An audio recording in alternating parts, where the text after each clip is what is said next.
Have you ever felt like a space didn't want you there? Maybe a park with no benches, a library you couldn't reach, a neighborhood that felt too polished or pristine that your footsteps weren't welcome there. Now, think of a place where you felt safe, seen, and maybe even loved. What made the difference? Was it your personal preference of color, light, people? Or was it something harder to name, like the silent permission to simply be? Walk around most cities today, and one thing becomes clear. Architecture is treated like capital. Buildings are assets, land is investment, space is currency. It's all about value, but not the kind people actually get to live.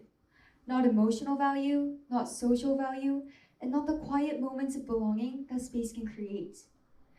This way of thinking has shaped entire cities. Instead of being designed for life, they're designed for profit. You can go ahead and look around yourself to realize that public spaces are shrinking while glass towers are soaring up into the sky. But when you treat space only as property, you stop seeing what it can actually do to people.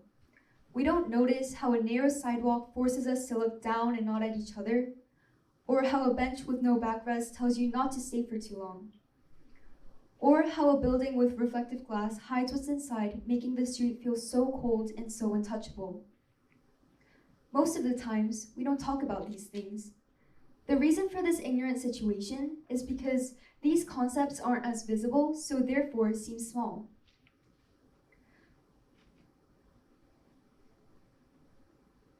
But what is so important is that us, as people of the modern society, are always handling several tasks at once, often ones that will decide our future. But that's exactly why noticing the unnoticeable architectural concepts matter. If we get lost in the busyness of life, looking only straight ahead at our homework assignments, we'll miss the greater things in life, the ones that can make waking up at 6 a.m. to skip through 13 assignments less pressuring and much enjoyable. Our city ignores how people feel, so us people feel ignored. I'm sure most of you guys have heard or perhaps done the onion experiment. You put two onions in the same space and say loving things to one and harsh things to the other. Now, the onion that supposedly feels loved grows and expands out of its original form, whilst the other can not only grow and expand, but ends up rotting or worse. It's the same exact scenario for us people in our surroundings. We receive love and attention from the walls and roads, and we get to grow and expand, becoming bigger, better, and stronger. It breaks my heart that it's an endless cycle of happening with the discarding of architecture's impact. And seeing this cycle have such sturdy foundation, especially in Korea, breaks my heart once more.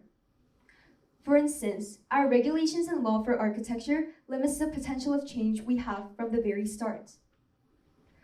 There are no legal requirements for design diversity or facade variety, and no required variety, as you can see, can lead to copy-paste apartment blocks with low aesthetic value that I find all around me, always bringing my mood down.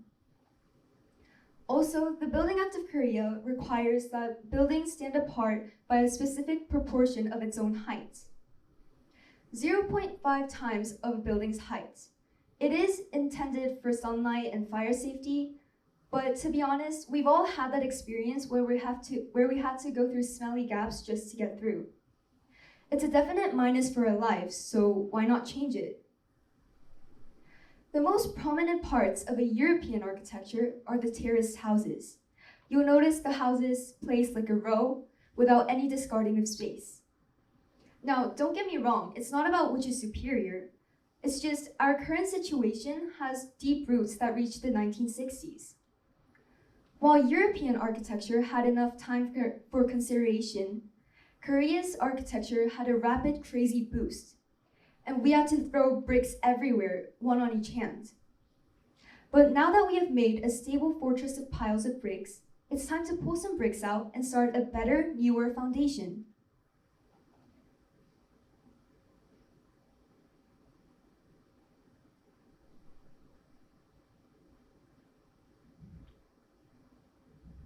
The most powerful parts of a city aren't always the big shiny towers.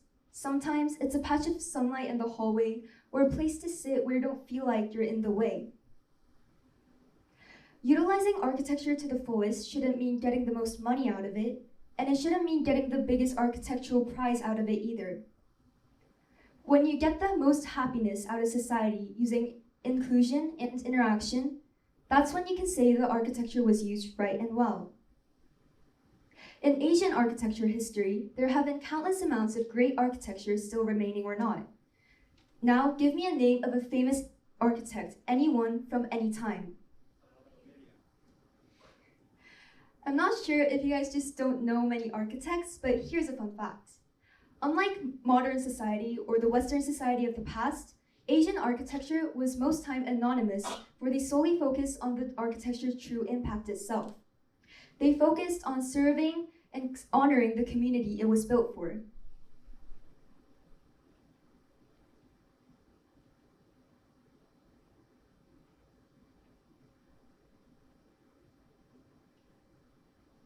Architecture as money, architecture as prop, architecture as a famous work of an architect. That is our current state. But we shall forever remember what it was like centuries ago. Architecture as art, and art for strengthening of combination, collaboration, and community. This is my reminder as a student who has no experience in professional architectural field, to all of you guys who, I assume, intend to keep living in this society. What is big and tall may be the most invisible, and what is most invisible may be the most influential. The most influential always requires the most attention, which is having your own strong philosophy about it. So go out there, look around, and build your interests on your own space. We may not be able to buy off land and buildings to make direct change, but we can surely encourage our society to look in the way we should. Remember, we don't need more buildings, we need better ones. Thank you.